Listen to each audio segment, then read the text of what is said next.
அகிலத்தின் அன்பான சொந்தங்களுக்கு இனிய வணக்கம். மீனவர் காலையினூடாக இணைந்திருக்கின்றோம்.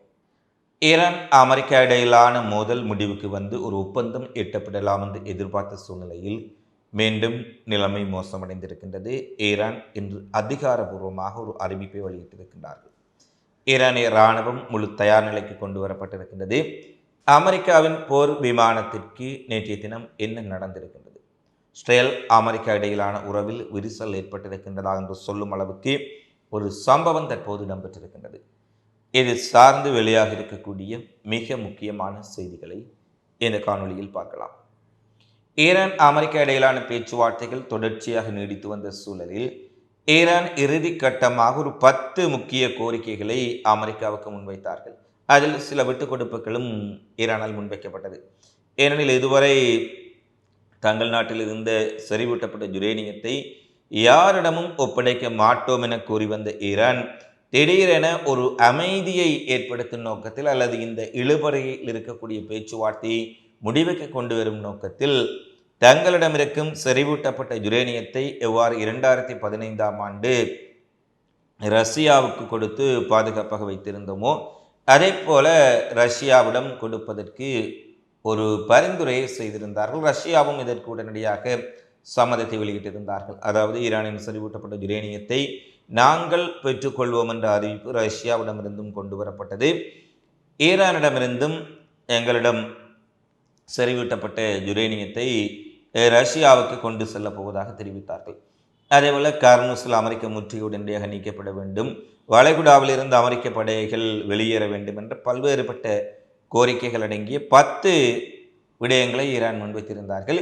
இம்முறை இந்த 10 விடயங்களை முன்வைத்து மீண்டும் பேச்சுவார்த்தை நடத்துவோம், பாகிஸ்தானுக்கு செல்வோம், இஸ்லாமாபாத்தில் பேசுவோம் என்று இழுத்து கொண்டு செல்வதற்கு ஈரான் விரும்பவில்லை. ஒரு தெளிவான பதில். இந்த 10 அம்ச கோரிக்கையில் பல விட்டுக் கொடுப்புகளை ஈரான் செய்திருக்கின்றோம். இவற்றை அடிப்படையாக கொண்டு ஒரு ஒப்பந்தம் கச்சாத்திடுவதாக இருந்தால் கச்சாத்திடலாம். பேச்சுவார்த்தைக்கு இனி இடம் கிடையாது, பேச்சுவார்த்தை நடத்த வேண்டிய தேவையும் இல்லை. ஏனெனில் அனைவரும் ஒன்று கூடி டீயும் சமோசாவும் சாப்பிடுவதைப் போல பாகிஸ்தான் ஹோட்டலுக்கு செல்வது, அதற்கு ஒரு செலவு, அதற்கு பாதுகாப்பு ஏற்பாடுகள், பாகிஸ்தான் மக்களுக்கு அதனால் 2 நாட்கள் போக்குவரத்து இடையூறு, தொடர்ச்சியாக பேசி பயன் கிடையாது. எல்லா விடயங்களும் தெளிவாக இந்த 10 அம்ச கோரிக்கைகளில் நாங்கள் கூறிவிட்டோம். இதை ஒப்பந்தமாக கச்சாத்திடுவதென்றால் கச்சாத்திட்டு போரை நிறுத்துவோம், அல்லாது விட்டால் நீங்கள் போருக்கே தயாராகி விடுங்கள், பார்த்து கொள்ளலாம் என்று ஈரான் நெத்தியடியாக அமெரிக்காவுக்கு ஒரு அதிர்ச்சியை கொடுத்திருக்கின்றார்கள். ஏனெனில் இந்த ஆடுபுலி ஆட்டத்தை நிறுத்திக் கொள்வோம், பேச்சுவார்த்தைக்கு செல்வது, பேசுவது, ஒப்பந்தம் முறிந்ததென தாக்குதல் நடத்துவது, மீண்டும் பேச்சுவார்த்தைக்கு பேசுவது, மீண்டும் தாக்குவது என்ற இந்த இரட்டை நிலைப்பாடுகள் இனி வேண்டாம். ஒப்பந்தம் செய்வதென்றால் ஒப்பந்தம், போர் என்றால் போர், சமாதானம் என்றால் சமாதானம். போருக்கு நாங்கள் தயார், சமாதானம் பேச விருப்பங்களாவிட்டால் தயாராகுங்கள் என்று ஒரு மிக கடுமையான நிலையை ஈரான் எடுத்திருக்கின்றார்கள். இந்த நிலையை எடுப்பதை தவிர ஈரானுக்கு வேறு வழியும் இல்லை. ஏனெனில் தொடர்ச்சியாக ஈரானுடைய கப்பல்கள் செல்வதற்கு தடையை ஏற்படுத்துகின்றார்கள், ஈரானின் எண்ணெய் வர்த்தகத்தை முடக்க பார்க்கின்றார்கள், ஈரானின் எண்ணெய் டேங்கர்கள் மீது தாக்குதல் நடத்துகின்றார்கள். இப்படியான அத்தனை சூழ்ச்சிகளையும் ஈரானின் பொருளாதாரத்தை முடக்கும் நடவடிக்கைகளையும் எடுத்துக்கொண்டு ஈரானுடன் சமாதானம் பேசுவதாக கூறினால் அது நிச்சயமாக ஈரானை முட்டாளாக்கும் செயற்பாடு. ஈரான் அதை உணர்ந்திருக்கின்றார்கள். அமெரிக்காவுக்கு பேச்சுவார்த்தை அழைப்பை ஈரான் நிராகரித்திருக்கின்ற சூழ்நிலையில் ஈரானின் இந்த அறிவிப்பு மீண்டும் ஒரு பதற்றமான நிலையை ஏற்படுத்தும் என்று மத்திய கிழக்கில் இருக்கும் பலரும் தெரிவித்திருக்கின்றார்கள். இதற்கு எதிராக ட்ரம்பும் தன்னுடைய மிரட்டலை விடுத்திருக்கின்றார். ட்ரம்பினுடைய மிரட்டலை நாங்கள் பெரிய அளவில் கருத்தில் கொள்ள வேண்டியதில்லை. ஏனெனில் அவர் ட்விட்டர்லேயே போர் செய்யக்கூடிய ஒருவர், தன்னுடைய ட்ரூத் சோஷியல் மீடியாவிலேயே போர் செய்யக்கூடிய ஒருவர். இவருடைய மிரட்டல், உருட்டல், வெறுட்டல், இந்த சோஷியல் மீடியா பதிவுகளை பார்த்து ஈரான் ஒரு கடுகளவேனும் அச்சம் கொள்ளவில்லை என்பதை நாங்கள் தெளிவாக பார்க்கின்றோம். ஈரானின் ஒவ்வொரு நடவடிக்கைகளிலும் சரி, அறிவிப்புகளிலும் சரி, அமெரிக்காவினுடைய இந்த மிரட்டல், உருட்டல், வெறுட்டலுக்கெல்லாம் ஈரான் அஞ்ச இல்லை என்பதை பார்த்துக்கொள்கின்றோம். மீண்டும் நாங்கள் மிக கடுமையாக ஈரானை தாக்கப் போகின்றோம் என்ற ஒரு சாரப்பட அமெரிக்க அதிபர் ட்ரம்ப் தன்னுடைய வழக்கமான விளையாட்டை ஆரம்பித்திருக்கின்றார். இந்த நிலையில் ஈரான் அமெரிக்கா இடையில் ஒரு போர் மீண்டும் வெடிக்கலாம் என்று எதிர்பார்க்கும் சூழ்நிலையில் ஐக்கிய அரபு அமீரகத்தில் இருக்கக்கூடிய எண்ணெய் கிணறுகளில் மீண்டும் மிகப்பெரிய அளவிலான வெடிப்புகள் நேற்றைய தினம் நிகழ்ந்திருக்கின்றன. இது ஒரு மிகப்பெரிய அதிர்ச்சி ஏற்படுத்தி இருக்கின்றது. அந்த பகுதி முழுவதும் மிகப்பெரிய சேதங்களும் பெரும் இழப்புகளும் ஏற்பட்டிருப்பதால் ஐக்கிய அரபு அமீரகம் மிகப்பெரிய அதிர்ச்சி அடைந்திருக்கின்றார்கள். இந்த ஐக்கிய அரபு அமீரகம் மீது தொடர்ச்சியாக ஒரு வார காலமாக தாக்குதல்கள் நடைபெற்று கொண்டே இருக்கின்றன. இதை யார் செய்கின்றார்கள், எவர் செய்கின்றார்கள் என்று தெரியாமல் ஐக்கிய அரபு அமீரகமே திணறி போயிருக்கும் சூழ்நிலையில் மீண்டும் ஒரு பாரிய தாக்குதல் ஐக்கிய அரபு அமீரகத்தை குறிவைத்து நடத்தப்பட்டிருக்கலாம் என்ற அச்சம் மிகப்பெரிய அளவில் எழுந்திருக்கின்றது.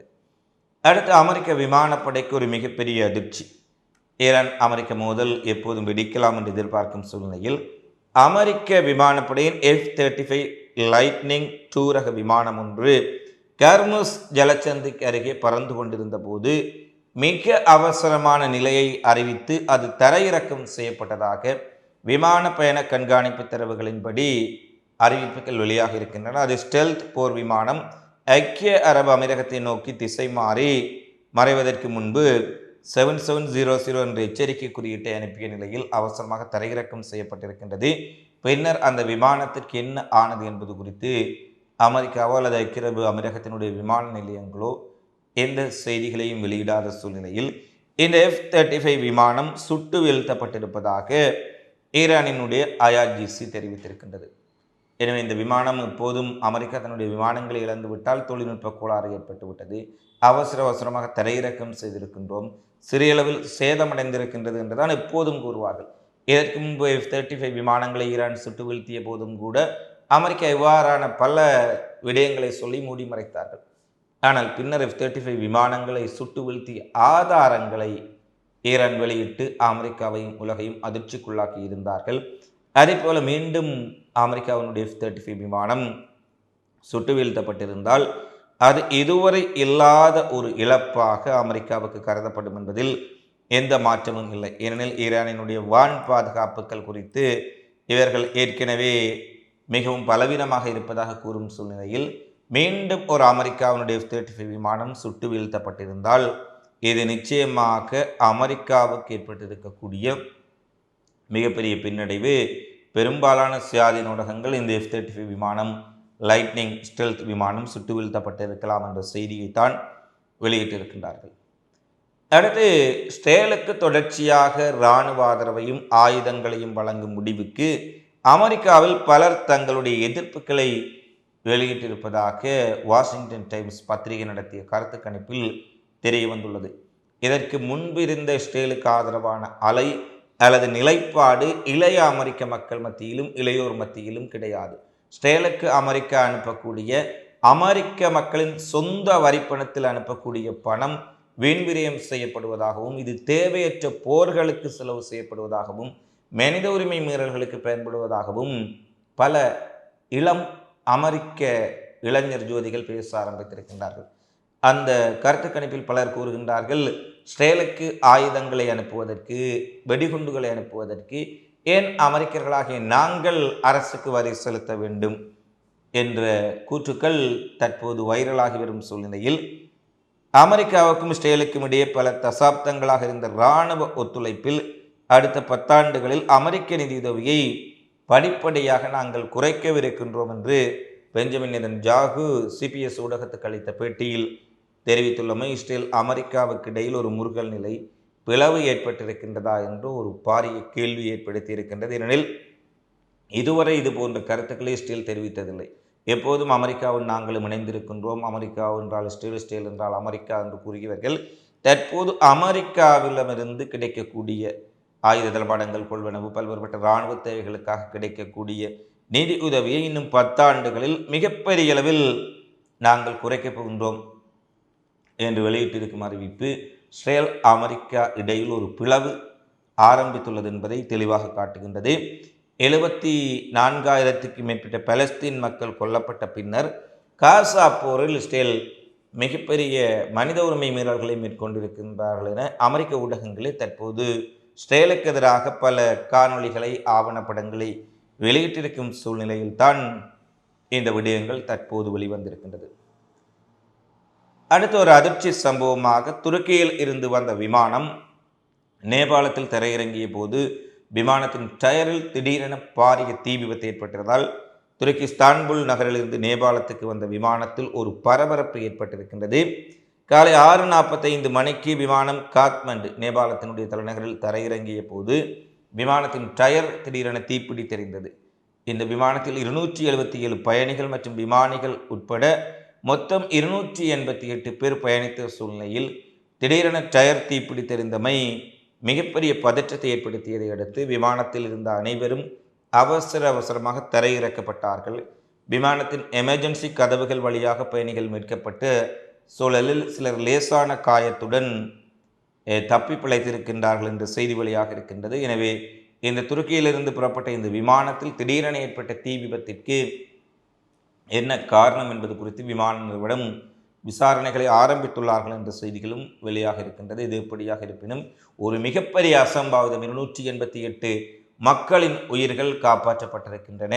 மிகப்பெரிய அசம்பாவிதம் விமானத்தினுடைய கேப்டன், விமான பணியாளர்களுடைய வேகமான செயற்பாடுகளால் காப்பாற்றப்பட்டுள்ளது என்பதை பலரும் தெரிவித்திருக்கின்றார்கள்.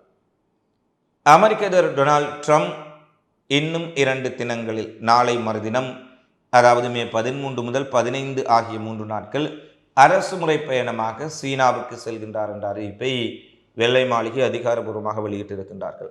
சீன அதிபர் ஜி ஜின்பிங்கின் அழைப்பின் பேரில் அவர் சீனாவுக்கு வருகை தர உள்ளதாகவும், சீன அதிபர் ஜி ஜின்பிங்கை சந்தித்து மிக முக்கியமான விடயங்கள் குறித்து பேச இருக்கின்றார் என்ற செய்திகள் வெளியாக இருக்கின்றது. ஏறக்குறைய 9 ஆண்டுகளில் அமெரிக்காவினுடைய அதிபர் ஒருவர் சீனாவுக்கு மேற்கொள்ளும் முதல் பயணம் இதுவாக கருதப்படுகின்றது. ஏற்கனவே ஈரான் அமெரிக்க போர், கர்னூஸ் விவகாரம், வர்த்தக போர், வரி சிக்கல்கள் என சீனாவுக்கும் அமெரிக்காவுக்கும் இடையில் ஏகப்பட்ட தகராறுகளும் பிளவுகளும் இருக்கின்ற சூழ்நிலையில் டொனால்ட் ட்ரம்ப் நேரடியாக சென்று சீன அதிபரை சந்திக்க உள்ளமை மிகப்பெரிய எதிர்பார்ப்பையும், இவர்கள் என்ன பேச போகின்றார்கள், இவர்களுடைய சந்திப்பு ஏதாவது மாற்றங்களை ஏற்படுத்துமா, ஈரான் அமெரிக்க போரிலும் உலக அரசியலில் ஏதாவது மாற்றங்கள் ஏற்படுமா என்பது குறித்து அனைவரும் சீன அமெரிக்க அதிபர்களின் சந்திப்பு குறித்து எதிர்பார்ப்பில் இருக்கின்றார்கள் என்பதுதான் தற்போதுள்ள நிலைமை. இவைதான் தற்போதைய நிலையில் வெளியான மிக முக்கியமான செய்திகளாக, நிகழ்வுகளாக பதிவாக இருக்கின்றன. தினந்தோறும் உலகெங்கும் நடைபெறும் செய்திகளை உடனுக்குடன் தெரிந்து கொள்ள அகிலம் சேனலை சப்ஸ்கிரைப் செய்து கொள்ளுங்கள். இந்த காணொளி தொடர்பிலான உங்களது மதிப்பான கருத்துக்களை தவறாமல் கமெண்ட்ஸில் பதிவிடுங்கள். மீண்டும் அடுத்த காணொளியில் சந்திப்போம். நன்றி, வணக்கம்.